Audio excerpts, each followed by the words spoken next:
اس کا برطانوی سامراج کے ساتھ جس قسم کا تعلق تھا، اوبیڈینس کا، لیک آف سیلف ریسپیکٹ کا، جس میں ان کی کسی قسم کی کوئی عزت نہیں تھی، یہ اس کے حوالے سے یہ فلم تھی۔ اور یہ وہ فلم کے آخر میں آپ دیکھتے ہیں کہ لاہور کی ہیرا منڈی جو ہے وہ برطانوی سامراج کے خلاف کھڑی ہو جاتی ہے، لیکن جو لاہور کے اور پنجاب کے جاگیردار اور سیٹھ ہیں ان میں کہیں پر بھی اتنی مورل کریج اور اخلاقی جرت نہیں پیدا ہوتی کہ وہ برٹش جو سرکار کے سول سرونٹس اور پولیس آفیسرز ہیں یا جو اس کی بیوروکریسی ہے اسے چیلنج کر سکیں۔ یہ وہی نوابوں کی، جاگیرداروں کی جو ڈسینڈنٹس ہیں وہی آج پاکستان کو مختلف ہیلے بہانوں سے چلا رہے ہیں۔ جب میں نے سنجے لیلا بھنسالی کی یہ فلم سیریز ہیرا منڈی دیکھی تو مجھے بڑی شرم آئی مجھے۔ شرم مجھے اس لیے نہیں آئی کہ 1940 میں لاہور کے یہ حالات تھے، شرم مجھے اس لیے آئی کہ فلم دیکھتے دیکھتے مجھے یہ سمجھ آیا کہ لاہور کے آج بھی یہی حالات ہیں۔ فرق صرف اتنا ہے کہ اس وقت انگریز افسر تھے، اب انگریز افسروں کو جرنیلوں نے ریپلیس کر دیا ہے۔ کہانی وہی ہے، کہانی میں رتی بھر فرق نہیں پڑا۔ اب واپس آتا ہوں کانسٹیٹیوشنل امینڈمنٹ کی طرف۔ اب آئیں اس منڈی اور بازار کی طرف جو شریفوں اور زرداریوں نے اس وقت اسلام آباد کے اندر لگایا ہوا ہے۔ یہ کہتے ہیں ہمارے پاس 224 ووٹ پورے ہو گئے ہیں، ہمارے پاس نمبر پورے ہو گئے ہیں۔ یہ نمبر یہ پورے ہوئے ہیں یا نہیں ہوئے وہ ایک الگ بات ہے، یہ نمبر پورے کس طرح سے کیے جا رہے ہیں اس کے حوالے سے میں آپ کو چھوٹے چھوٹے ٹکڑے دکھاتا ہوں جس کو ساؤنڈز آن ٹیپ کہتے ہیں۔ ایک طرف تو مبارک زیب کی طرح کے کیریکٹرز ہیں، ایک وہ خالی اکیلا ہی نہیں ہے جن کو بہت زیادہ کچھ نہ کچھ دینے کے وعدے ہو رہے ہیں، جنہیں کسی چیز کی تلاش ہے، اور دوسری طرف سعد اللہ بلوچ کی طرح کے لوگ ہیں جن کی بیٹی کو، ان کی بیوی کو اور انہیں اٹھا لیا جاتا ہے تاکہ انہیں کانسٹیٹیوشنل امینڈمنٹ کے فیور میں ووٹ دینے کے اوپر مجبور کیا جا سکے۔ یعنی ایک طرف خرید و فروخت ہے، رشوت ہے، دوسری طرف خوفناک قسم کی دہشت گردی ہے۔ اس حوالے سے عمر ایوب کا جو کامنٹ 10-12 گھنٹے پہلے چلتی گاڑی کا کامنٹ ان کا ہے سعد اللہ بلوچ کے حوالے سے، وہ میں آپ کو یہاں پہ سنانا چاہتا ہوں۔ تیسرا دن ہو گیا ہے کہ سعد اللہ بلوچ صاحب ممبر قومی اسمبلی لاپتہ ہیں۔ پہلے ان کی بیوی کو، ان کی بیٹی کو اور گھر والوں کو اٹھایا گیا تھا خفیہ ایجنسیوں نے، اور اس وقت سعد اللہ بلوچ صاحب کو اس لیے انہوں نے اپنی حراست میں رکھا ہوا ہے کہ وہ ووٹ قاضی فائز عیسیٰ کی ایکسٹینشن کے لیے ڈالیں۔ اب ذرا غور کریں کہ اس ملک کے حالات کہاں تک آ چکے ہیں کہ field marshal president Ayub Khan کا پوتا یہ کہہ رہا ہے کہ یہ اغوا یا تو ISI نے کیا ہے، یا MI نے کیا ہے، یا فیلڈ انٹیلیجنس نے کیا ہے، یا اسپیشل برانچ نے یہ اغوا جو ہے وہ کیا ہوا ہے۔ میں آپ کو چھوٹا سا ٹکڑا سناتا ہوں جو سلمان اکرم راجہ ایک پریس ٹاک کے اندر کامنٹ کرتے ہیں، جہاں وہ کہتے ہیں کہ یہ کس قسم کی کانسٹیٹیوشنل امینڈمنٹ ہوگی جو اغوا کر کے کی جائے۔ بیٹی واٹر خاتون خالہ ان کا اغوا جو ہے اس کی بنیاد پہ بیٹی ترمیم کس طرح جائز؟ اب پاکستان کے مشہور اور بزرگ سیاستداں جناب مختوم جاوید ہاشمی صاحب نے جو ہکلا کے بولتے ہیں، انہوں نے ایک ٹیلی ویژن پروگرام یا کسی سوشل میڈیا کی ڈسکشن میں پارٹیسپیٹ کرتے ہوئے ہمیں پاکستان کی تاریخ کے جبر کو سمجھنے کے لیے ایک ٹوٹلی مکمل طور پر ایک نیا لینز، ایک زاویہ دیا ہے، جب وہ یہ کہتے ہیں کہ پاکستان کی تاریخ کا پہلا مسنگ پرسن قائد اعظم محمد علی جناح تھے، جو کوئٹہ اسٹاف کالج کی تقریر کے کچھ عرصے کے بعد کوئٹہ سے کراچی کے درمیان ایک سڑک کے اوپر مردہ پائے گئے۔ یہ ٹکڑا سنیں، پھر میں اس حوالے سے ایک سوال آپ کے سامنے رکھنا چاہتا ہوں۔ پاکستان کا پہلا جو بانی تھا، جو ہمارا بابا تھا، جو ہمارا باپ تھا، اس کو مسنگ پرسن میں لے کے بلوچستان کے اندر جا کے مار دیا، اس کی لاش روڈ پہ پڑی تھی۔ اب مختوم جاوید ہاشمی صاحب تو یہ کہتے ہیں کہ قائد اعظم پاکستان کی تاریخ کے پہلے مسنگ پرسنز تھے۔ میں آپ کے سامنے یہ سوال رکھتا ہوں بڑا سیریس قسم کا، اپنے آپ سے سوچیں کہ اگر قائد اعظم محمد علی جناح ہائپوتھیٹیکلی اسپیکنگ آج ہوتے تو کس حال میں ہوتے؟ مجھے تو رتی بھر شک نہیں ہے کہ ان حالات کو دیکھ کے جس طرح کی کانسٹیٹیوشنل امینڈمنٹس ہو رہی ہیں، قائد اعظم محمد علی جناح کی طرح کا کانسٹیٹیوشنل ایکسپرٹ جو ہے اس کے اوپر پروٹیسٹ کرتا، اور قائد اعظم محمد علی جناح کے خلاف کوئی مقدمے بنے ہوتے، FIRs ہوتی، وہ گرفتار ہوئے ہوتے، ہو سکتا ہے ان کا ملٹری ٹرائل ہو رہا ہوتا پاکستان سے غداری کے الزام میں، سازش کے الزام میں، اور اگر یہ نہ ہوتا تو یا وہ اڈیالہ جیل میں ہوتے یا پھر انہوں نے برطانیہ امریکہ میں کہیں سیاسی پناہ لی ہوتی، اور وہاں سے وہ کتاب لکھتے کہ میں نے کیا کیا، مولا پروردگار یہ مجھ سے تو نے کیا کرا دیا کہ میں نے شریفوں، زرداریوں اور جرنیلوں کے لیے ایک ملک بنایا، یہ مجھ سے کس قسم کا جرم تو نے مولا پروردگار کروا دیا۔ اب واپس آئیں کانسٹیٹیوشنل امینڈمنٹ کے اوپر۔ جو تہذیب یافتہ دنیا ہے وہاں پہ کانسٹیٹیوشنل امینڈمنٹ تو خیر بہت بڑی بات ہے۔ اگر کوئی قانون بھی بننا ہوتا ہے تو قانون بنانے والی جو پارٹی ہوتی ہے جو اس کو پروپوز کرتی ہے وہ اس کے ڈرافٹ کو میڈیا، تمام سیاست پہ، ویب سائٹس کے اوپر ڈسٹریبیوٹ کرتی ہے تاکہ اس قانون کے اوپر جسے پروپوز کیا جا رہا ہے اس کے اوپر، اس کے ڈرافٹ کے اوپر کئی دن، کئی ہفتوں تک عوام بحث کر سکے، میڈیا کے ٹیلی ویژن پروگرامز کے اندر اس پہ ڈسکشن ہو، اخباروں میں اس کے حوالے سے کالم لکھے جائیں۔ یہاں صورتحال یہ ہے کہ کانسٹیٹیوشنل امینڈمنٹ کرنے چلے ہیں پاکستان کے آئین کے اندر، لیکن میڈیا تو دور کی بات ہے، وہ سیاسی جماعتوں کے ریپرزنٹیٹیو، وہ سینیٹر اور وہ ممبر نیشنل اسمبلی جنہوں نے 3 بجے کے بعد اس کانسٹیٹیوشنل امینڈمنٹ کے اوپر اپیرنٹلی بظاہر بحث کرنی ہے اور اس کے اوپر ووٹ ڈالنا ہے، جن کو کہا جائے گا کہ آپ اس کو پڑھیں اور اس کے اوپر ووٹ ڈالیں، جنہوں نے مائنڈ ایکسرسائز کرنا ہے، کم از کم اب سے چند گھنٹے پہلے تک پی ایم ایل این، پی پی پی، ایم کیو ایم کے کسی بھی ممبر کے پاس اس کا ڈرافٹ نہیں پہنچا تھا۔ اس سے آپ اندازہ لگا لیں کہ جو چیز کی جا رہی ہے یہ کانسٹیٹیوشنل امینڈمنٹ نہیں ہے، یہ کانسٹیٹیوشن کا اور سپریم کورٹ کا ریپ کرنے چلے ہیں، یہ یہاں پر ایک نئی تباہی مچانے چلے ہیں اپنی ذاتی خود غرضی کے اندر۔ یہ اس کا بیک گراؤنڈ ہے۔ مجھے بڑی حیرت ہوئی جب میں دیکھ رہا ہوں کہ پاکستان کے میڈیا میں، ذرائع ابلاغ کے اندر، ایون سوشل میڈیا کے اوپر بہت سے لوگ جو ہیں بڑی سیریسلی اس نمبرز گیم کو ڈسکس کر رہے ہیں کہ 2 بندے اس کے پاس ہیں، مولانا فضل الرحمان کے پاس 4 ہیں یا 5 ہیں یا 6 ہیں، اے این پی کے پاس 2 ہیں، پی ایم ایل این کے پاس اتنے ہیں، پیپلز پارٹی کے پاس اتنے ہیں۔ یہاں یہ معاملہ بالکل بھی نہیں ہے، یہاں ایک ٹوٹلی ڈرامہ ڈھکوسلا ہے، یہ آپ اپنے آپ کو بیوقوف بنا رہے ہیں۔ میں بھی چند لمحوں میں آپ کو بتاتا ہوں کہ جو چیز ہونی ہے اس کی اصل میں حقیقت ہے کیا۔ Why are you basically fooling yourself? Maulana Fazl الرحمان پہ 1-2 کامنٹ کر لوں پھر میں آگے چلتا ہوں۔ 2 دن پہلے تھرسڈے کے دن مولانا فضل الرحمان کی طرف سے باقاعدہ ریٹن لیٹر ایشو کیا گیا ان کے بہاف پہ، ان کے جو 4 سینیٹرز ہیں ان کو کہا گیا کہ کوئی بھی سینیٹر مولانا کی ریٹن پرمیشن کے بغیر کسی بھی امینڈمنٹ، کانسٹیٹیوشنل امینڈمنٹ کے لیے ووٹ نہیں ڈال سکتا، اور تاثر مولانا کی طرف سے دیا گیا کہ مولانا تو کانسٹیٹیوشنل امینڈمنٹ کو on the issue of the supreme court یا کانسٹیٹیوشنل امینڈمنٹ کو بالکل بھی سپورٹ نہیں کرتے۔ اور معصوم خان جو اڈیالہ جیل میں ہے، عمران خان جو اڈیالہ جیل کے اندر ہے، انہوں نے مولانا کا شکریہ بھی ادا کر دیا، اور ان کا جو ٹویٹ تھا ان کے بہت سے 12 نکاتی ایجنڈے کا، اس کے بعد عمران خان کے خلاف ایک ایف آئی آر بھی جو ہے وہ درج ہو چکی ہے، اور بیکار ایف آئی آر ہے بیکاز ٹویٹ تو عمران خان خود نہیں کرتے۔ بہرحال اب مولانا فضل الرحمان جو ہے، میں نے اپنے پچھلے ویلاگ میں یہ کہا تھا کہ مولانا فضل الرحمان چلیں اچھا لگ رہا ہے جو بھی کہہ رہے ہیں، لیکن مولانا کی بات تو ہر 24 گھنٹے کے بعد تبدیل ہوگی۔ وہ جو کہا نا انہوں نے کہ مینو مال دکھا میرا موڈ بنے، جو کہتے ہیں اپنا علی امین گنڈا پور صاحب، تو مولانا کی بھی وہی صورتحال ہے کہ مولانا تو پوسچرنگ کریں گے۔ تو میری بات اس حد تک غلط ثابت ہو گئی ہے کہ مولانا کی پوزیشن 24 گھنٹے کے بعد نہیں، ہر 12 گھنٹے کے بعد مولانا کی پوزیشن جو ہے اس میں تبدیلی ہو رہی ہے، اور ایز آف ناؤ کسی کو بھی نہیں پتا کہ مولانا نے کرنا کیا ہے۔ یہ بڑی قدرتی سی بات ہے کہ آپ کے ذہن میں سوال ہوگا کہ بھئی ظاہر ہے نمبر گیم میٹر کرتی ہے، ہوگا کیا؟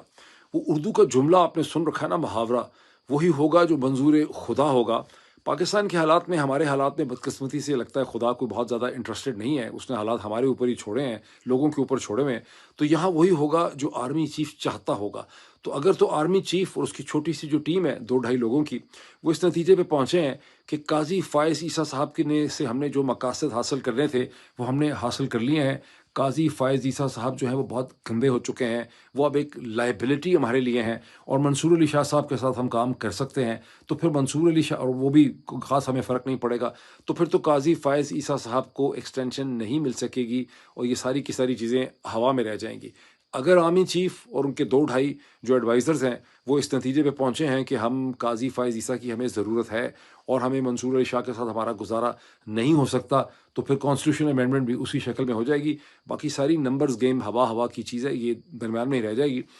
اسی وجہ سے میں نے اپنے پچھلے ایک ویلاگ میں کہا تھا کہ پاکستان تحریک انصاف، جیسے کہ عمران خان نے اڈیالہ جیل سے ایک دن پہلے کہا کہ جی اگر ان کو ایکسٹینشن ملے گی تو ہم ان کے خلاف ایک موومنٹ چلائیں گے، تو میرا کہنا یہ تھا کہ اگر قاضی فائز عیسیٰ کو روکنا تھا ان کی ایکسٹینشن کو پی ٹی آئی نے کسی پراپر طریقے سے پولیٹیکل سینس میں، تو کم از کم 1 مہینے سے زیادہ کی بھرپور کیمپین چلانی تھی، سڑکوں کے اوپر، ہائی کورٹس کے اندر، بار ایسوسیشنز کے اندر، ہائی کورٹس کے احاطوں کے اندر وکلا نے مظاہرے کرنے تھے، کالم لکھوانے تھے، ٹی وی کے پروگرام ہونے تھے، اس کے حوالے سے باقاعدہ تیا پانچا اس کا کرنا تھا جو طریقہ ہے۔ اور اگر یہ کام نواز شریف نے کرنا ہوتا اس کی پارٹی نے تو وہ کیا کرتے؟ آپ فوراً سے دیکھیں کہ علی امین گنڈا پور کے خلاف جو ساری کیمپین چلائی جا رہی ہے، میڈیا کا ایک حصہ ان کو بائیک آؤٹ کر رہا ہے، پی ٹی آئی کوئی کیا ہے؟ یہ سارا ایک ڈرامہ ڈھکوسلا ہے جسے نواز شریف کی پارٹی بنیادی طور پہ رن کر رہی ہے۔ اب آئیں خیبر پختونخوا کے چیف منسٹر جناب علی امین گنڈا پور صاحب کی طرف،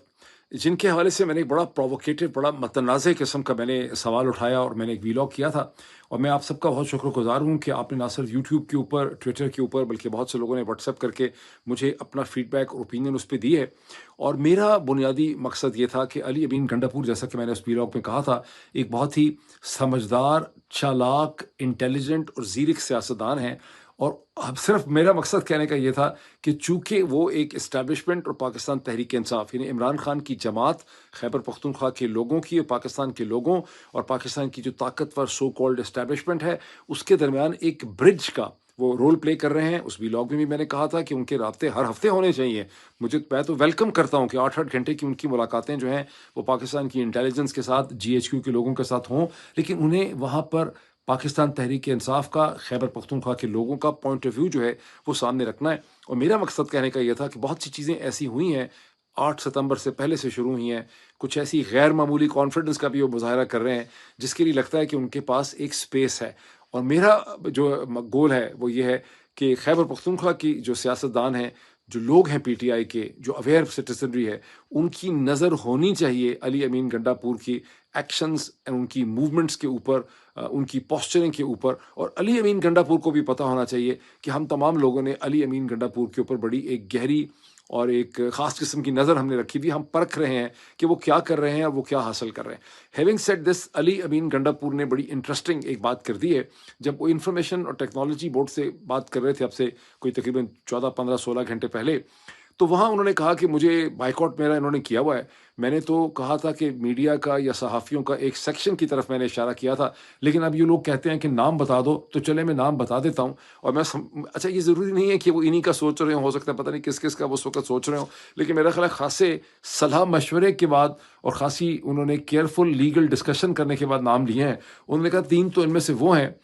جنہوں نے، جب ہمارے لوگ اغوا ہوئے تھے، جن کا ہم تک رابطہ نہیں تھا، اور جب ان کو ٹیلی ویژن پروگرامز میں انٹرویوز کے لیے لایا گیا، نام انہوں نے نہیں لیے، لیکن اشارہ بڑا کلیئر تھا کہ وہ بات کر رہے تھے کامران شاہد صاحب کی، وہ بات کر رہے تھے منیب فاروق صاحب کی، وہ بات کر رہے تھے عادل شاہزیب کی، بیکاز یہ وہ 3 جرنلسٹ ہیں جن کے سامنے تحریک انصاف کے جن لوگوں کو اغوا کیا گیا تھا، تشدد کی حالت میں ان کو لایا گیا، ان سے انٹرویو کروائے تھے۔ یہ اپنے آپ کو کیا ڈیفینڈ کر پائیں گے؟ اچھا، بہرحال۔ اور پھر انہوں نے کہا کہ میں نے دیکھا ہے کہ غریدہ فاروقی صاحبہ جو ہیں وہ ایک ٹی وی پروگرام میں پوچھتی تھی کہ نام نہیں لیے کسی پی ٹی آئی والے سے، تو میں بتاتا ہوں کہ غریدہ فاروقی آپ کا بھی اس میں نام ہے۔ اب بہت سے لوگوں کا خیال ہے، میں نے سنا کسی کو کہہ رہے ہیں غریدہ فاروقی اس میں بہت لیگل ایکشن کریں گی، وہ ڈیفینیٹلی نوٹس وغیرہ دینے کی کوشش کریں گی، لیکن غریدہ فاروقی صاحبہ کا کیس بدقسمتی سے اور باقی تینوں کا بھی بڑا کمزور ہے۔ مجھے ایسا لگتا ہے کہ علی امین گنڈا پور نے تو ایک بڑے منجے ہوئے کرکٹر کی حیثیت سے، میں بہت کوئی شوقین نہیں کرکٹ کا، لیکن جتنی تھوڑی میں نے دیکھی ہے کہ کئی دفعہ بیٹسمین جو ہے وہ ادھر ادھر دیکھتا ہے کہ سپیس کہاں ہے، اور وہ جگہ دیکھ کے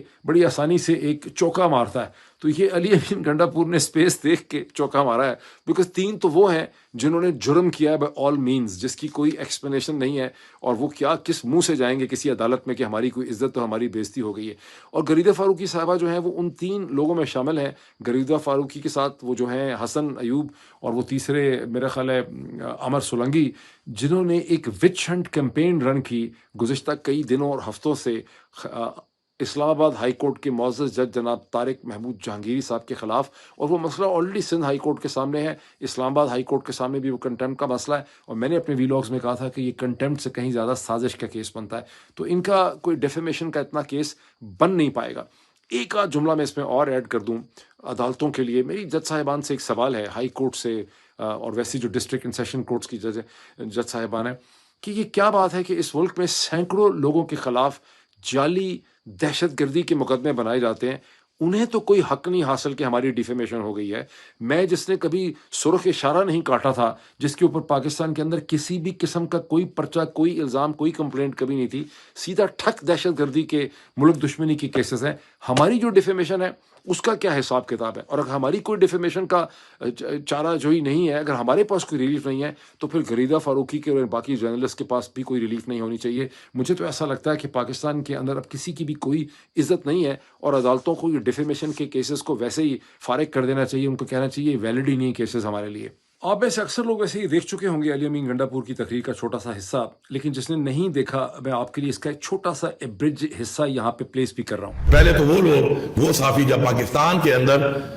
پاکستان کی عوام کے جنرل مسئلے ہیں، پاکستان کے جو آئین کے ساتھ کوئی مسئلہ ہوتا ہے، پاکستان کے قانون کی کوئی خلاف ورزی کرتا ہے، پاکستان میں کوئی کرپشن کر کے پاکستان کی عوام، پاکستان کے خزانے کو نقصان پہنچاتا ہے، تو اس پہ اگر بات نہیں کرتا تو وہ صحافت صحیح نہیں کر رہا۔ اسی طرح اب وہ صحافی کہ ہمارے اغوا لوگوں کو جو ہمیں نہیں مل رہے تھے اور بلا کے ان کے انٹرویو کیے، تو وہ جو 3-4 ہیں، نام ان کے پتہ ہیں، آپ کو اپنے پروگرام دیکھے ہوئے ہیں، آپ بالکل وہی ہیں جن کے بارے میں میں نے کہا تھا اس دن۔ تو غریدہ فاروقی ہماری کسی پارٹی کی کسی بندے سے پوچھ رہی تھی کہ آپ نام بتائیں، غریدہ فاروقی تم ہو، میں تمہارا نام لے رہا ہوں۔ آپ کو بڑا شور تھا، وہ شور مچا رہی تھی، آپ بھی انہی میں آتی ہیں۔ تھوڑا سا ڈومیسٹک پالیٹکس سے ہٹ کے اگر ہم ایک جیو اسٹریٹجک ایشو کی طرف آئیں، ایک دن پہلے پاکستان کے army chief general Asim Munir صاحب اورکزئی پہنچے، جہاں پر تیرا ویلی میں جو کاؤنٹر ٹیررزم آپریشن کے بعد وہ سولجرز کے ساتھ خطاب کرنا چاہتے تھے۔